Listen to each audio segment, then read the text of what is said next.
Hey, somebody showed up. I thought I would give this a few seconds because I didn't make any kind of announcement that I was going to do a live show, so I'll just hang out and wait a little bit. Hey, here comes my cat. Kitty. Kitty. Hey guys, a couple people have showed up. 3 people. Woo! Kitty, come here. How are you guys doing? Now there's more people showing up. So anyways, I just thought that I haven't done a live stream in a long time. Hey, first comment. Hey, Paul.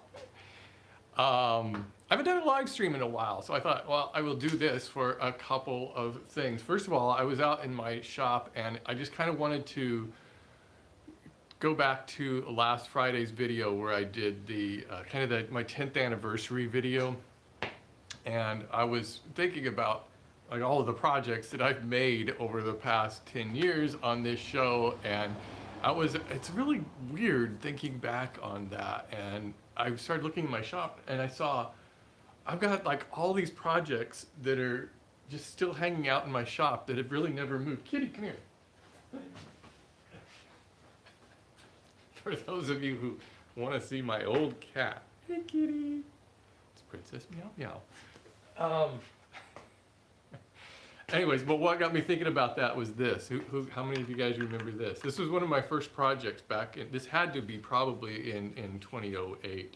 It's really dusty now. That is it's a cube inside of a cube. And these are really simple to make if you have a drill press. And, it's one of those, a conversation piece. You can set it on a coffee table and people think, how was that made?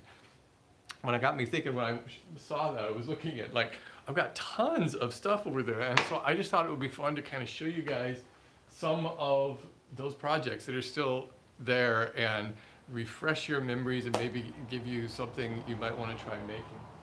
So, how many of you guys remember this? Ooh, it's a hidden, I did a video, one of my earliest videos was things to do with a log.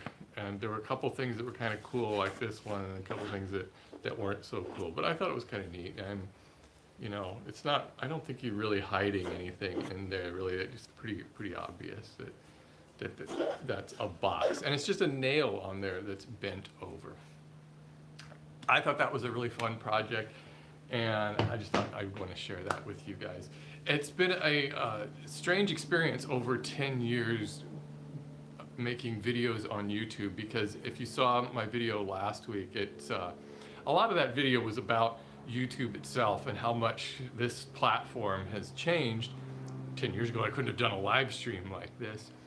And how much kind of the whole maker movement has changed and grown along with it. And I find that fascinating. And I think it's good to kind of look back at some of the things that we've all done in that period of time. And then at the same time, though, not get so wrapped up in nostalgic glasses that we can't look forward to what's happening in the future. And even though YouTube has changed a lot, there's still so much to offer on this platform. And it's really, if it hadn't been for YouTube, I wouldn't have been doing my online courses, which the new course is just launched, Powered Up. And I'll be talking more about that in a little bit, because I got a lot of questions of people have asked me about the course, so I want to cover that too.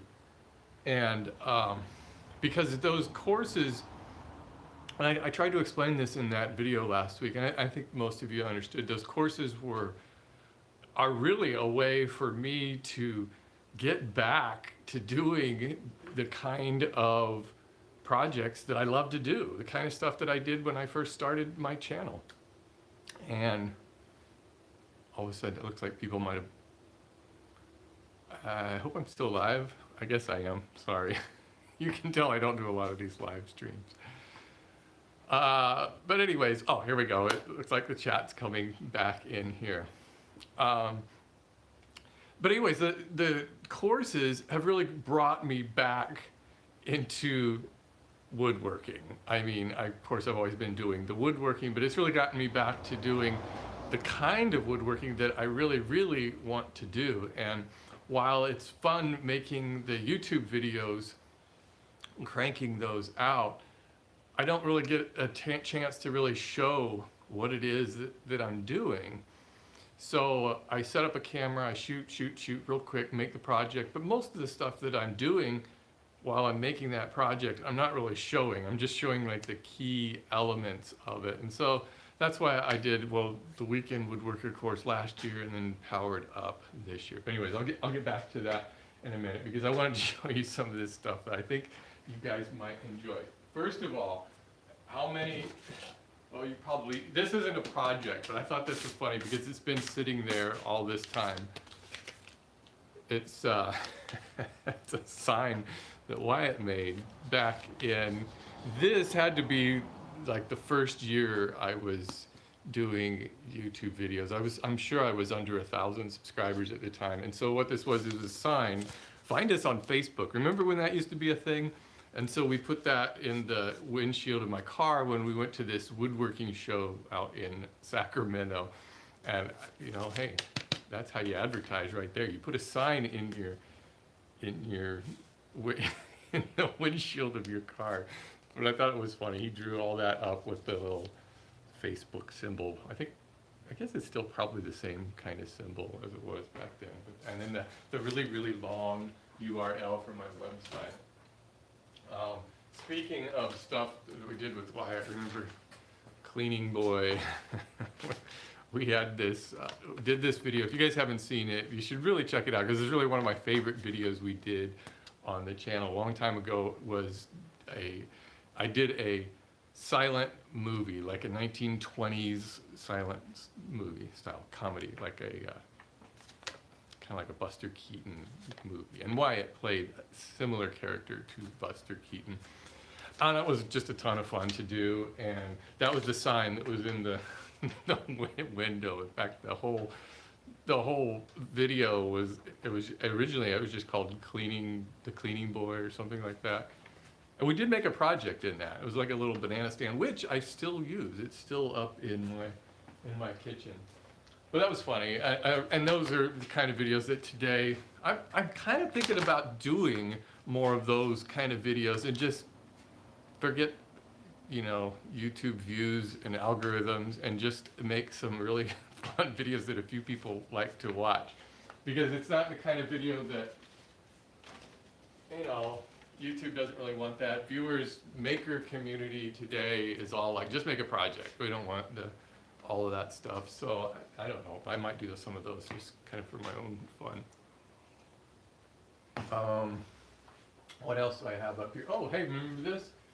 I wanted to show you this also, because this is something to do with scrap wood. If you've got a lot of little pieces of scrap wood you don't know what to do with, you're going to throw them away, cut them up and make a little mosaic like this. It's kind of a wall hanging. It's just got all different species of wood in it. And I just thought it was a really fun project. It was actually more difficult than it looks, trying to cut pieces to fit them all to make a little art piece like that. So something to do with scrap lumber.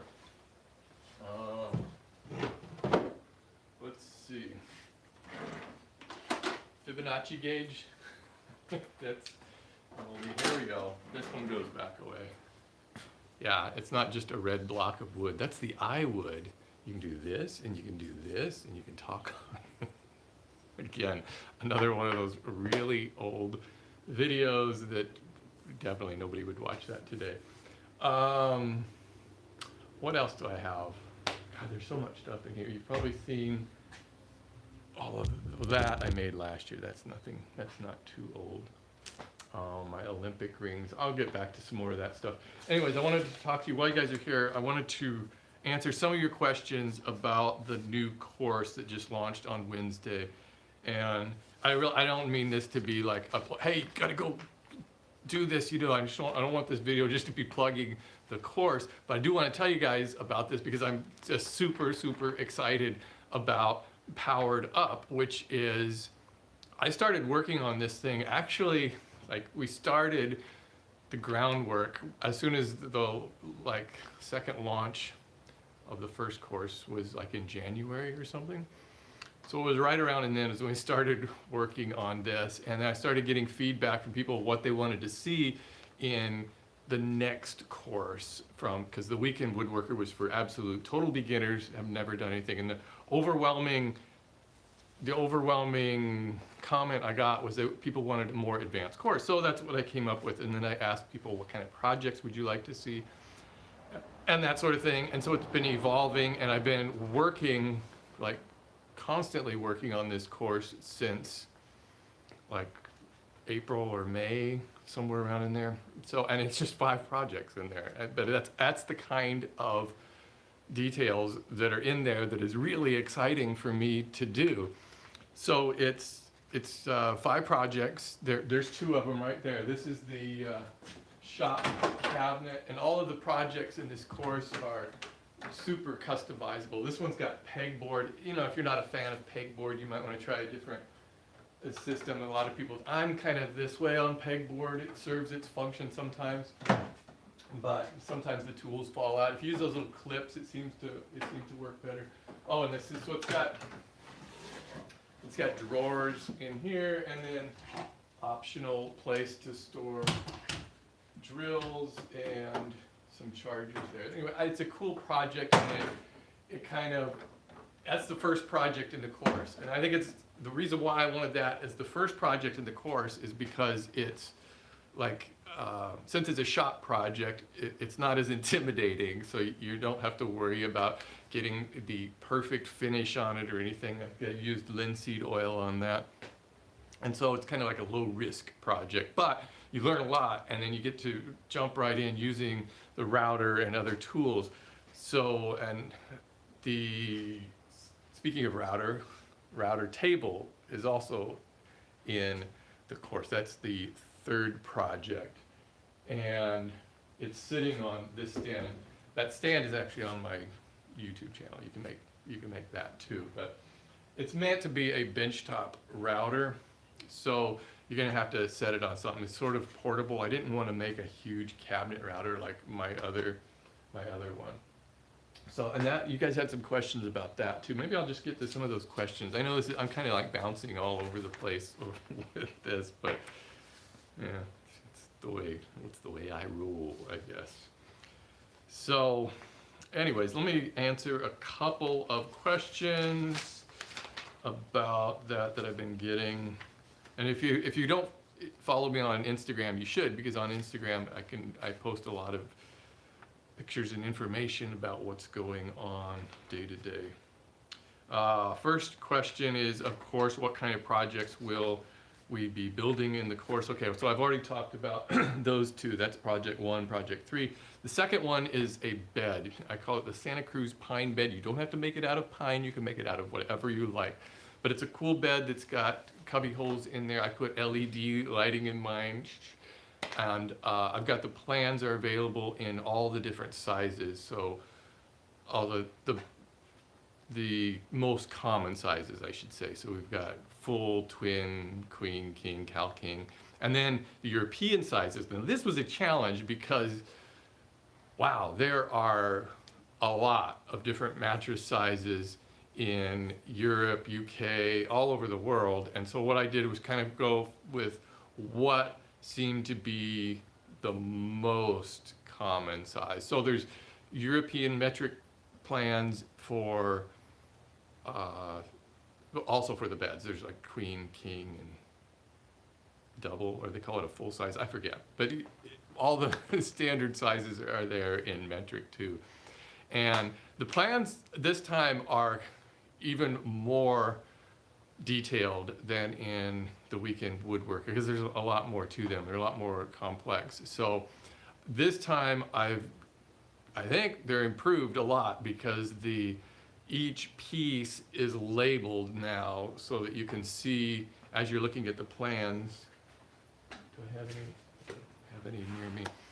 As you're looking at the plans, you'll be able to see exactly what the parts are, sizes of them and everything. Again, they're all color coded, so I try to make them as user friendly as possible, especially for people who aren't you know, haven't been woodworking for 40 years like me doing this stuff. So I think they're really user-friendly.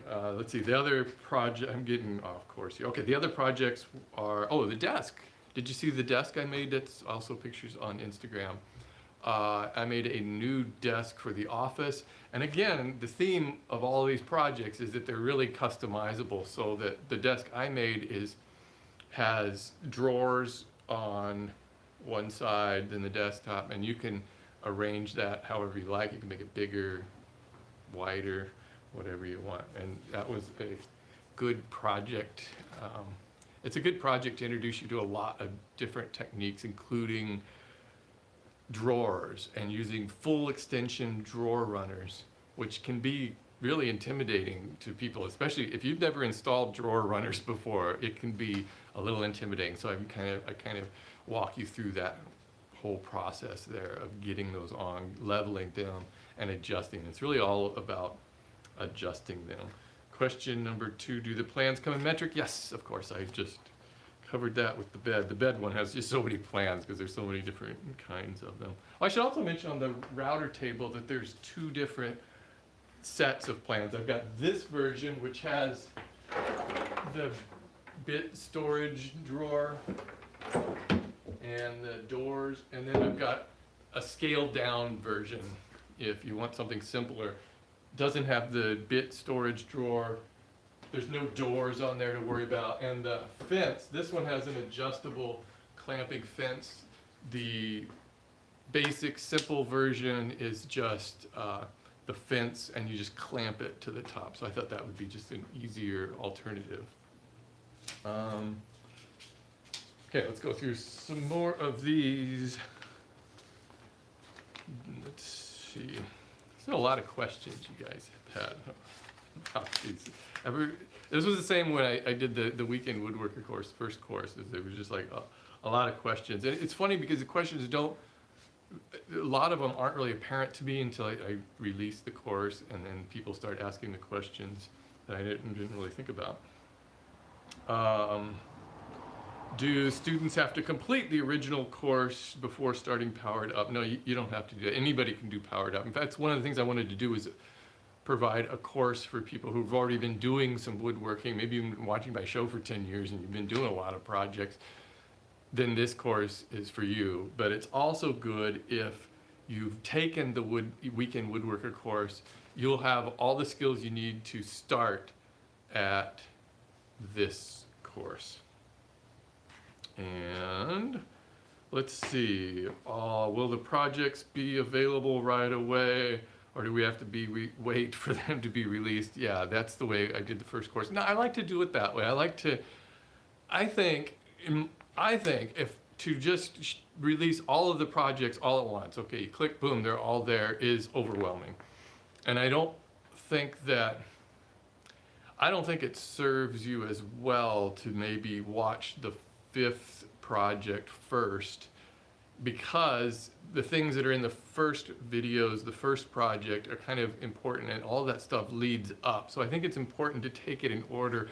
And so the way that I like to do that is by releasing the projects one a week. So like every Monday you get the new project. Of course you can do them, at your own pace. And these are going to be longer projects than in the weekend woodworker course. In the weekend woodworker, it was intended to have each project done in 2 days on the weekend, but these are definitely going to take longer. I've listed how long I think each project will take, from maybe 4 to 8 days, but those are just estimates. It could take longer if you just want to take your time. Maybe you're really good and you can go a lot faster. It's hard for me to judge because I've been woodworking a long time, and also because I shoot the video along with it, so it's kind of hard for me to figure out how long it would actually take for me to do it without shooting video.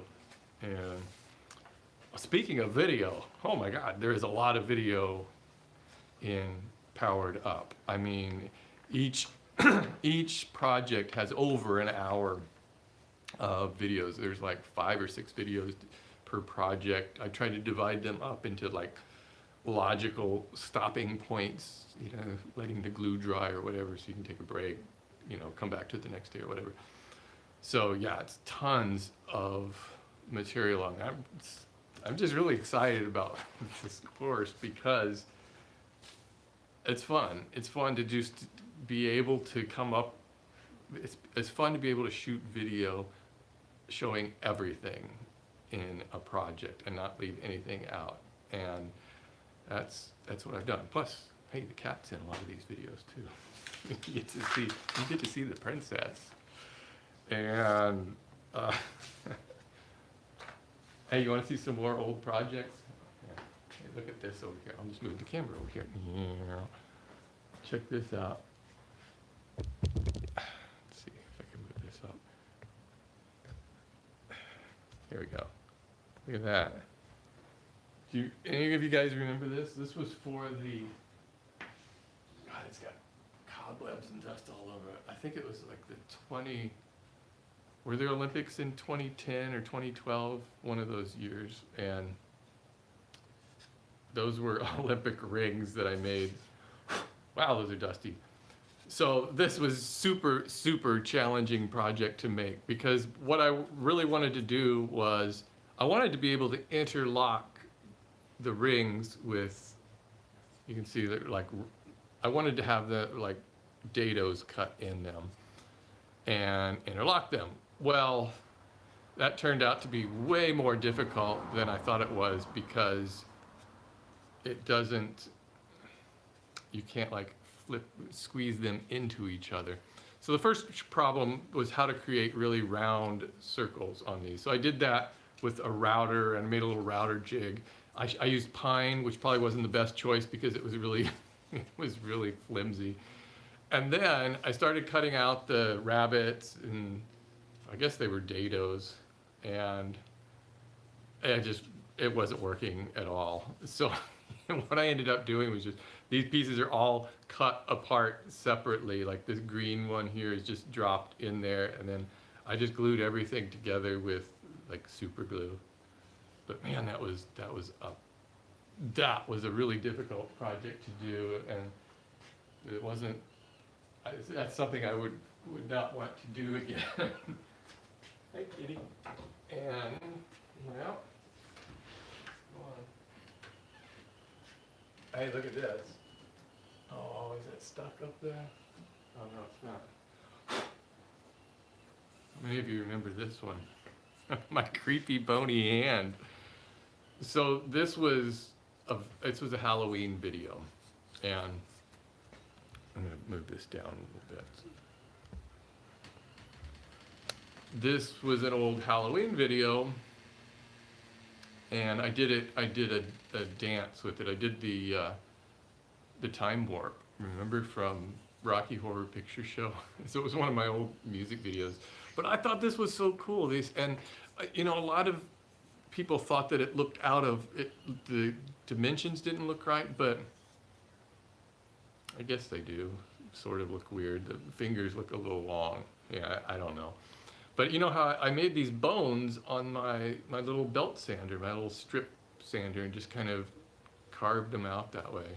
That was really cool. And then cut these pieces out. This was actually anatomically correct. These are actually how the bones in your hand are. I looked it up. And so that I made this hand, and I thought, well, what do I do with a creepy bony hand? So I just made a strap on it to wear around my neck, which I don't want to wear right now. Anyways,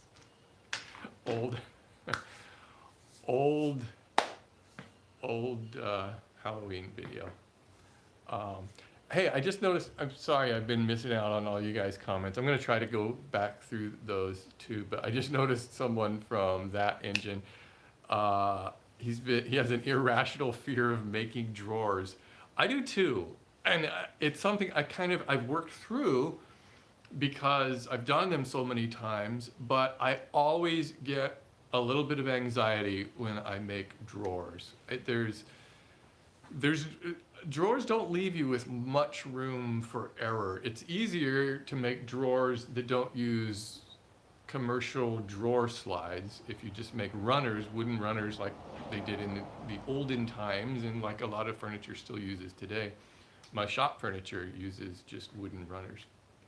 It's a little bit easier, doing it that way. But man, when you do those drawer slides, it is really intimidating. And one of the things I mentioned in the course when I was installing those drawer runners is the most important thing to do is read the instructions that come with those drawer slides, because what they do is they tell you exactly the dimensions, how big your drawer has to be, how much space you need on the sides for those drawer slides to fit.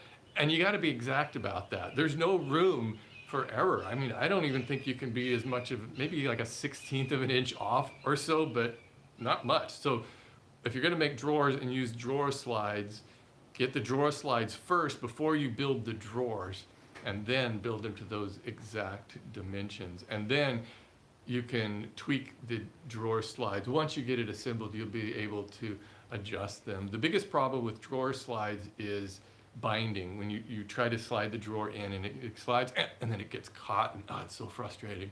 And it's just because of the way you've got those drawer slides in there. But there's ways to fix that once they're in there. There's my California map on the wall. That was also a fun project. There's another thing you can do with scrap wood. If you've got some scrap wood around, that was made out of pallet wood. It just glue a bunch of them together and then cut out the shape of your state. For a while there, I had a whole bunch of people who were sending me pictures of all their states. You know, I always thought it would be kind of a disappointment to live in Colorado for that one, just for that one reason. It's just because your state would, or Wyoming, I guess, right? Your state would just be square. And another question I get asked a lot is about that logo on the wall and what's going on in this corner over here. So this was my idea of, I just thought it was funny because when I put these new clamp racks over here, and I had old clamp racks there, and I pulled them off the wall. Let me get over here closer so you can see this.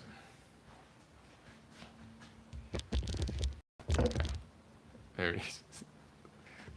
This is a professional work there. So I pulled the old ones off the wall, and that's where these were. And I just left it. I think, I don't care. So it was just bare wood, or it was that OSB stuff. And it wasn't painted white. And so many people were like, why didn't you paint those? Why didn't you paint them? Why didn't you paint those spots where the old ones were? And I got so many comments like that. So I shot a video painting them. I painted them purple though, instead of white. I thought it was kind of funny, and so that's my purple thing. And around that same time, people were saying, why don't you have a logo in your shop? You should really put your logo in there, because I know there's like Duresta, who has like his logo in every inch of his shop, everywhere. And so I thought, well, I could make one, but a lot of people are asking, so I just used a can of spray paint and painted the logo. I thought that was also kind of amusing. Things that amuse me, I guess. Okay, I'm gonna head back over here. And I'll try to think of other things that might be of interest to you in here as we go along. I want to get to more of your questions too about Powered Up. Let's see. Okay. Yes, you can do this. Yeah, I'm going over that. How can I ask questions during the course? Well, you can just ask questions anytime you like. We have I've got a Powered Up Facebook group. So when you join, you'll have access to that. And so there's a whole bunch of people in there that can help you out answering questions. I won't personally be able to answer every single question because it's kind of overwhelming for me right now. So, but everybody in there is really helpful, and plus there's people on my team who help answer questions on there too. Plus you can post pictures of your projects over there, which is kind of cool. You get feedback to what you've been working on, the projects you've made, and all of that. And another thing about Powered Up is that, and this was kind of one of the questions that I was thinking about when designing this course, and how I wanted it to be different than the Weekend Woodworker, is that I wanted projects in it that were going to be useful to people, even if they already have those things in their house. Let me try to see if that makes sense. Of course, aside from the 2 shop projects, we've got the desk, a bed, and a dining table. I don't even know if I mentioned the dining table earlier. So, of course, we all have a bed. Most of us have a desk and a dining table, but it's time to upgrade, right? So you've probably been wanting those. So if you were thinking, hey, now's the time to do it, I might as well just make these things rather than buying something new. And since they're so customizable, you can change the sizes or whatever you want. So I thought they were a good blend of projects that you can make if you've never built those before, and if you just want to replace what you have. And I thought a bed would be good also, because if you have a guest room or something, you might want to put it in there if you're really attached to your bed. But mostly, you don't even have to really build the projects, because there's so much information to learn in all of those videos that you can take all of the stuff, all of the content from that and apply it to really any kind of project. How much is Powered Up going to cost? $197. That's a little bit more than the first course, but it's just, there's so much more. I put so much more work into this one, so it's a great value. $197 is a drop in the bucket. You get, and it's lifetime. You get lifetime access to everything, all the projects, the outlines, cut lists, the plans, all of the bonuses, the extra blah, blah, blah, all that stuff you get for the rest of your life. Will this course be free for those who have already purchased the Weekend Woodworker? Now, it's a separate course. So if you've already done Weekend Woodworker course, you'll still need to pay for this one, but I got a special bonus, because I want to do kind of something for people who've already been through the first course. So if you sign up to Powered Up, and if you were already a member of the first course, there's a really cool special bonus you'll get. I'm not going to tell you what that is. How long is the course going to be open? Okay, it's open until Sunday night. So if you're going to sign up, you got to do it now. We're closing it at midnight on Eastern time, Sunday night. So sign up now. And remember, if you can't get to it, the projects right away, you'll have the course forever, so you can do them at your own speed. And I will reopen it. It's just going to be a few months. Probably it'll be like last time we opened it in January or February, somewhere around in there. So it'll be a while before we reopen it. We like to, and this really worked out great when we did it in the first course, is to iron out a lot of the bugs, because with this much material, there's bound to be things that we need to fix, things that we can improve. Maybe there's a wrong dimension on one of the plans we need to fix. There shouldn't be, but there might be. So all these things will come up as people give us feedback, and we can improve it from there. But remember, if you sign up now, you get all these extra bonuses. What are those bonuses? We've got the private Facebook group. Oh, I've got a guide to wood finishing. So this is like a guide that you'll be able to, if you want, you can hang it on your wall. And what I've done is gone through the basic finishes, most common finishes, and it's kind of a cheat sheet of when you might want to use one finish, when you might not want to use another finish, kind of like the best appropriate situations for them, I guess. In other words, a finish that I use on, say, a picture frame that's going to hang on the wall, nobody's going to touch it, might be different than what I want to use on a desk that it's going to take a pounding, get written on, and maybe spill drinks on. So all these things. And so I think that was a cool bonus.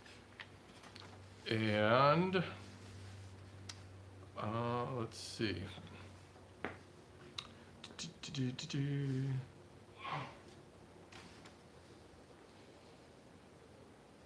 And let's get to some more questions here. Sorry, I'm kind of overwhelmed with all of these. I'm going to get to your questions here in just a second on there too.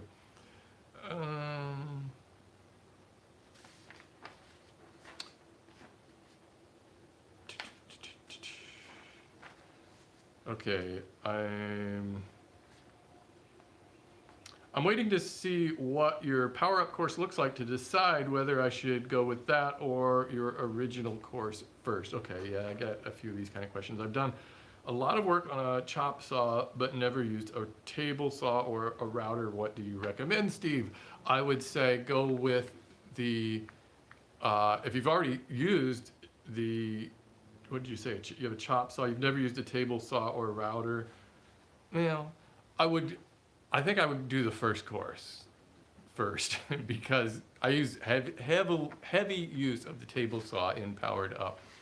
And it might be a little bit much for you if you've never used a table saw. So do the first course, the Weekend Woodworker, and then you'll have, but if you've already using a table saw, you've never used a router, then that's what Powered Up is for. It's the same tools as the first course, except I've added the router and a pocket hole jig. And with those are the two new tools that you'll need. A router table also makes your life a lot easier, which is why I included that one as part of the course. But I'll show you how to use the router and all of that. Will the router table will be have a router lift to it as well, or just the table cabinet fence that will be just that? I didn't want to get into making it a router lift because that could be really tedious and more detailed than I really wanted to get into. I made a router lift for my own, and I used plans from Shop Built, which was a magazine, and I think you can still get those Shop Built plans online. Look for those if you're looking for a shop made router lift. I like it. I think it's a pretty cool one. Or you can buy a router lift, or you can do what I did in the first, I don't know, years that I woodworked, and I didn't use a router lift at all. And that's the way this one is. It's got a hole in the top. It's pretty basic, and you adjust your router up and down using the adjustments on the router itself. So again, it's very customizable.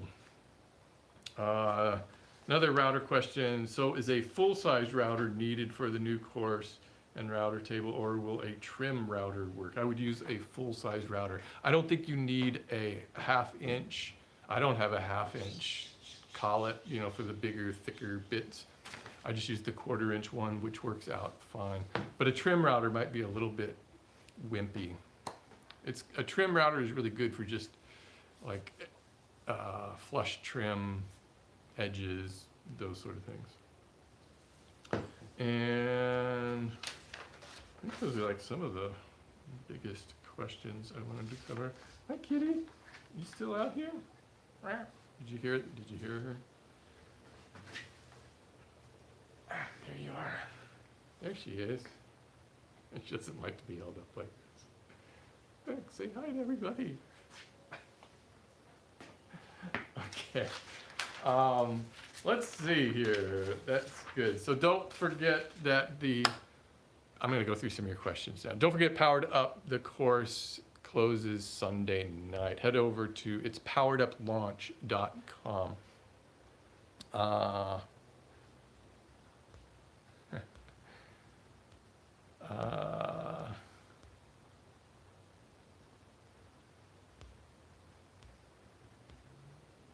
Looks weird to me. I wonder what that was about.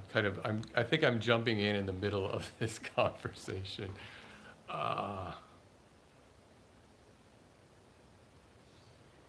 Let's see. Richard Lindsay said he built garage sale shelves last week and they're still attached to the wall. #proud. Yeah, you should be proud. Don't want those things falling off the wall. But I gotta tell you, when you're hanging things on a wall, I'll go with French cleat. Man, that is the easiest way. That's what this is. One French cleat holds that heavy cabinet to the wall. It's not even screwed into this French cleat is screwed into the wall, but this just is hanging there. And I think it's a great way to hang things, as long as you can, because then all you gotta do is level the cleat, get it level, which is easy, drill a couple holes into the studs or put in some sort of anchors. Boom, you're done.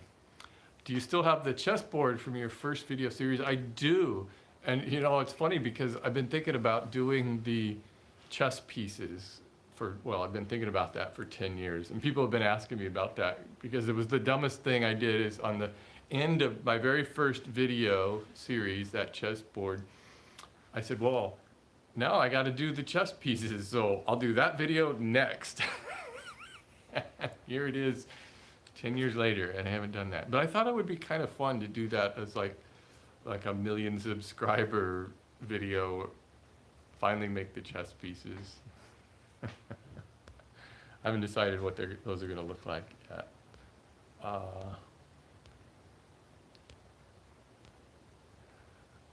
When am I going to make more project videos? I get that question a lot because I can't post as much on YouTube anymore. Well, see, I had one a couple of weeks ago. I did a project video, and I forget what it was now. Somebody will probably remind me. And then last week I did kind of the recap video, but I just can't post as many videos, project videos as I used to, not with doing these more extensive videos. So if you saw that video, I tried to explain it. The reason why I can't post as many project videos is because I'm making a lot of project videos. It's just, the landscape of YouTube right now just doesn't allow for that kind of content. I mean, I could do it, but then I would, like not be able to feed the family if I just posted all of this stuff on there. There was a time YouTube was a lot different, AdSense was a lot different, sponsorships, all of that stuff has changed a lot in the past few years. And so that's why I'm doing the courses. Bill says, hey, I live in Colorado. Hey, I grew up in Colorado. And in fact, we were just there in July, and we spent like 3 days in Aspen. It was beautiful. That is an most amazing, and it's funny because all the time I lived in Colorado, I never went to Aspen. It's just, wherever you live, it seems like you don't see the things that are around you. I'm like, I don't know, a few miles from the ocean, I suppose, but we never go to the ocean, very rarely. I can't remember the last time I went to the beach. Well, the last time I was at the beach was when I ran the Bay to Breakers run in May, and that was from one side of San Francisco to the beach. But we just don't do those. Any suggestions on how to efficiently organize your workspace? We have a lot of big tools and very little room. Everything on casters, put everything on wheels.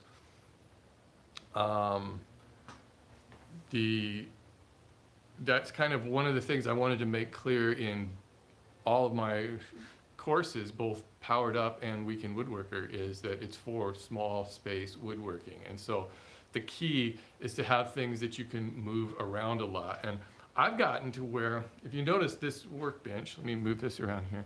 I know everything is reversed, you guys, and it's just because I'm using the front-facing camera or reverse. I don't remember which one it is, but it's the one where I can see myself in it too. And I wish they would fix that. I wish they would fix it to where it would just automatically flip it back around the other way, but they don't. But so this is why I have my workbench over here. I used to have it like right here in the middle, but now, since I've moved it there, and I'm constantly moving things around and changing things, but since I have it there, let me move this. Let me show you. Since I have it there, I've got all of this clear space here. And so what I do is I've got my table saw, which is on wheels. I've got my basic mobile workbench on wheels. And usually this is over there, the router table and the stand that it's on. So everything in here is on wheels. So it's really cool. When I want to use, say, my miter saw, I just roll my table saw out of the way and pull my basic mobile workbench in. See, they're sitting out here right now. There's the table, basic mobile workbench, and so I just kind of keep them out there in the driveway, and then at night when I close up the shop, I just wheel everything back in. So that's, I think, the most efficient way to shop flow, I guess it's called. And also, I think having tools sort of organized where they belong and where it's easy to access them also makes sense. So having the table saw handy next to my sander, to my workbench, and then I can go this way, sort of like a triangle, seems to help. But I'm always changing things around here. So I think that's why, that's probably my biggest tip for organizing workshop, not a workshop. So the other thing about organizing, as I think that most garages, we've all seen those garages, or maybe you have one, where you have those big store-bought like shelves. They're like Home Depot size, and they're huge. They're like this deep, you know, they go way back. And what happens is you store junk in there, and then things you don't use they work their way to the back, and then you get these multiple layers of stuff that you can't get to. So my biggest advice in making shelves is keep them shallow. So you can only fit one thing in there at a time, so you don't get those 2 layers of things, especially for storing tools, because if you've got a jigsaw and then your circular saw, and you're always reaching over, and if they're corded, then the cords get tangled up, and it just becomes a real hassle. So always try to make your shelves shallow. I think you have a lot better results with them. That's the way I did with that cabinet there, is that this one is like, let me show you the side. Yeah. Sorry about this. Oh, come on. This is problems working in a cramped space. So here's the side. So I think this one's a little bit wider than I normally make, but that looks that way just because the door has the storage. Let me move it this way. Because the door is so thick, it takes up all that space so that I can have the room to hang things on there. But the shelves inside are just deep enough to hold one item. And custom-made handles on there too. These are really cool. You can make those. These are made on the table saw, and on the router table, I made those handles on the router table. So the router table project was really cool because I actually used the router table to make the router table. And if you sign up and if you're in Powered Up and you do that, you'll see that it was kind of cool to make that and then get it functional enough where I could actually use the router to make the doors and the handles and the drawer lock. So that was a lot of fun. I guess I don't have any more questions there. Okay.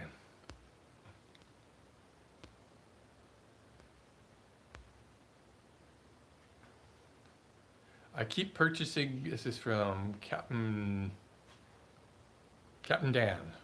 I keep purchasing good lumber, walnut, maple, you know, the good stuff, but I always end up using pine. Yeah, it's because we're afraid to use the good stuff. I think something we all kind of suffer from is that we get a really nice piece of lumber and we think, I'm going to save it for something, a good project. And then every time we have an idea for a project, we kind of wonder, well, is that really good enough project for that? So we end up just never using it. So you just got to just jump in and use it. But really, I think it's important to try not to buy lumber without something in mind, a project in mind, and then buy just what you need and a little bit more. I don't recommend buying only the lumber you need, except maybe plywood, because you're always going to have a little extra on that. But try to buy just what you need, and then a little bit more so you have room for tests, or just if you have a couple of errors to make. But hopefully then you won't end up with so much lumber like this. Even this is getting to be a little bit much right now. I'm going to have to thin that out pretty soon. And I'll be pretty aggressive with thinning out that lumber and have to think about, is this something I'm really going to do anything with? You know, I'll have a nice piece of wood. Like, I can tell you right now, like, I'm looking through here and actually, this is probably the type of thing that I'll examine and think, do I have any use for this? This is a cutoff.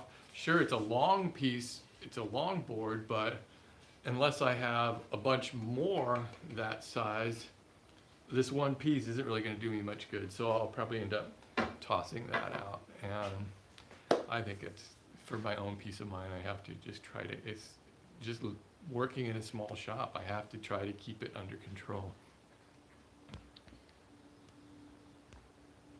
But let's see, I agree with Jess. I have a lot of tools in a small space, and a big question is, do you build one big table with a lot of workspaces, or do you build individual workspaces and put them on wheels? Again, I think it's better to do that. I think it's better to have small spaces. I had the big workbench. I had a huge 4x8 foot. It's the same size as a sheet of plywood, and I had it right in the middle of my shop, and you'll probably remember that from years ago. I thought it was handy sometimes, and the reason I built it that big is so I could do big projects, and it would be big enough that I could put a full sheet of plywood on it. But as it turns out, it's pretty rare that I need to work on something that huge. And if that happens, I'll just work on the floor instead. Well, for the most part, and so this workbench here is actually half of that workbench. I just basically cut it in half and put a new top on it and kind of redid it a little bit. So this one is like 3 foot by like 5 foot, I guess. So I cut that other one down to make this, and I'm so much happier with this size than that big, huge one.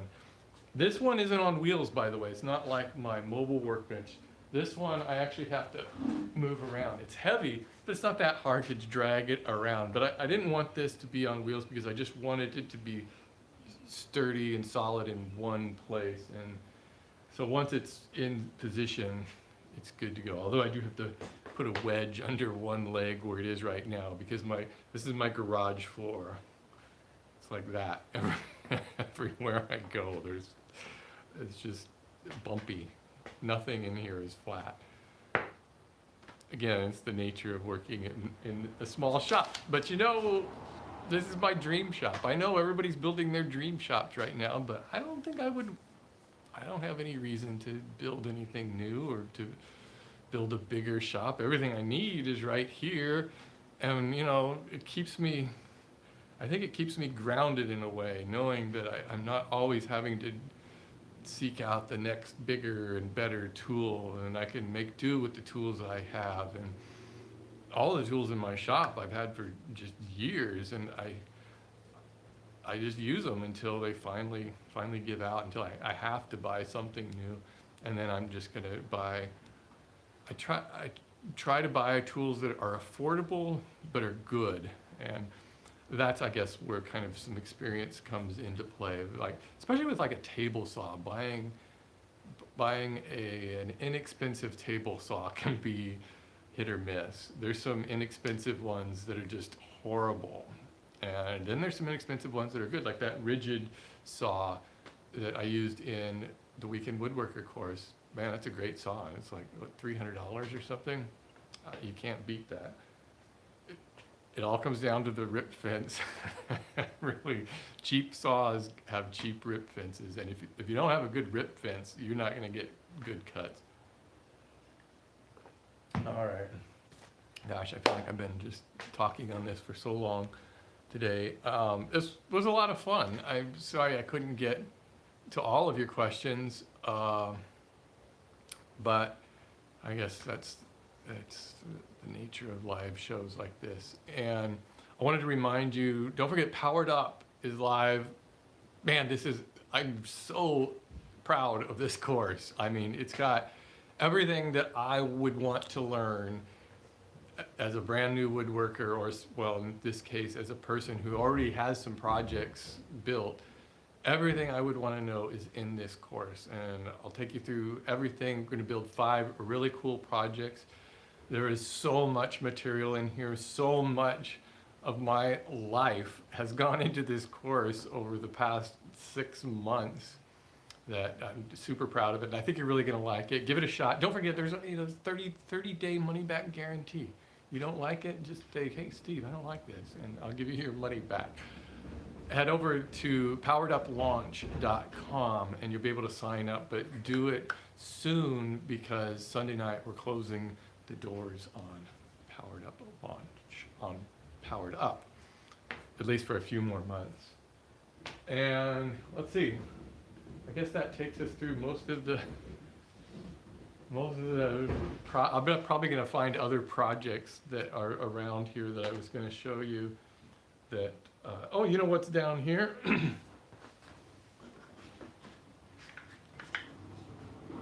These are my colored, remember I did weird stains? And these things have really held up. I'm kind of surprised. This is Kool-Aid wood stain. These have been out in the sunlight in my shop. There's no lacquer or anything on them. And turmeric, look at that. So, let's see. There's bear pine. There's nothing on that one. Anyway, that's an older video. If you wanted to go look at that, there's coffee. Coffee is a great stain.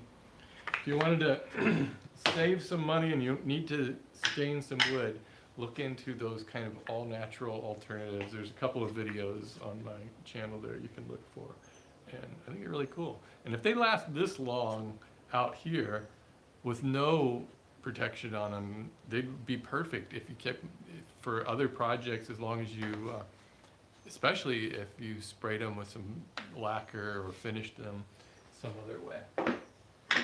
Okay, guys, I think I'm going to wrap it up here. Thank you all for attending. I really appreciate your support over the past 10 years. It's crazy. I never in my wildest dreams, and 10 years ago would I imagine that this is what I would be doing 10 years from that point. But that's the way the world moves in mysterious ways, and I'm really looking forward to the next 10 years on this channel. Let's see where it goes. I think that now, since I'm doing the courses, the videos that I make on YouTube, I think I can have, like, I can start to really delve into some fun things that I've been wanting to do for a while.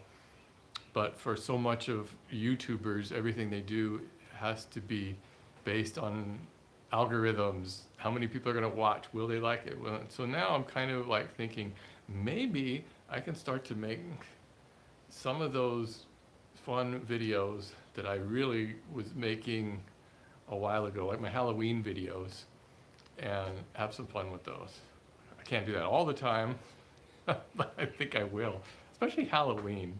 I like doing the Halloween videos. It gives me a chance to bring out my bucket of blood. And I guess that's it. Thank you guys, and I hope you have a great weekend. Don't forget to sign up for the course, powereduplaunch.com. There's a link down in the description. I'll see you guys later.